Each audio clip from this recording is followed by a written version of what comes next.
স্থানীয় সময় মঙ্গলবার যুক্তরাষ্ট্রের প্রেসিডেন্ট ডোনাল্ড ট্রাম্প ট্রুথ সোশ্যালে বলেন, ইরান আত্মসমর্পণ করলে সেটিকে মাস্টারফুল ও ব্রিলিয়ান্ট বিজয় হিসেবে উপস্থাপন করা হবে। একই সময় ইরান অভিযোগ করে পারস্য উপসাগরের হরমুজ প্রণালীর কাছে যুক্তরাষ্ট্রের হামলা চলমান অস্থায়ী যুদ্ধবিরতি ভঙ্গ করেছে। ইরানের পররাষ্ট্র মন্ত্রণালয় এটিকে গুরুতর লঙ্ঘন হিসেবে উল্লেখ করে পরিস্থিতিকে আরও জটিল বলে অভিহিত করে।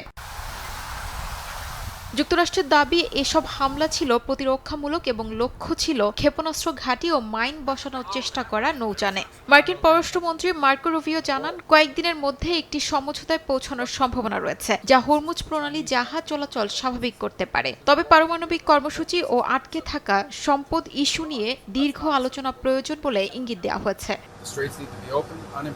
অন্যদিকে ইরানের সর্বোচ্চ নেতা মোজতফা খামেনি হুঁশিয়ারি দিয়ে বলেন, মধ্যপ্রাচ্যের দেশগুলো আর যুক্তরাষ্ট্রের সামরিক ঘাঁটির ঢাল হিসেবে কাজ করবে না এবং এই অঞ্চলে শক্তির সমীকরণ পরিবর্তন হচ্ছে। তিনি মুসলিম দেশগুলোর ঐক্য ও সহযোগিতা বাড়ানোর আহ্বান জানিয়ে বলেন, ভবিষ্যতে একটি নতুন আঞ্চলিক শৃঙ্খলা গড়ে উঠবে।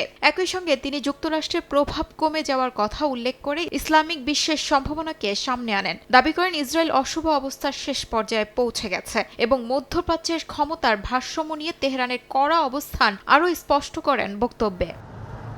একই সময় লেবাননে উত্তেজনা আরও বেড়েছে, যেখানে ইসরায়েলি সেনাবাহিনী হিজবুল্লাহ লক্ষ্য করে ১২০টিরও বেশি বিমান হামলা চালিয়েছে। প্রধানমন্ত্রী বেনিয়ামিন নেতানিয়াহু জানিয়েছেন, সামরিক অভিযান আরও বিস্তৃত হবে। সব মিলিয়ে ইরান যুক্তরাষ্ট্র সংঘাত, হরমুজ প্রণালী সংকট এবং ইসরায়েল হিজবুল্লাহ যুদ্ধ পরিস্থিতি মধ্যপ্রাচ্যকে আরও অস্থিতিশীল করে তুলছে।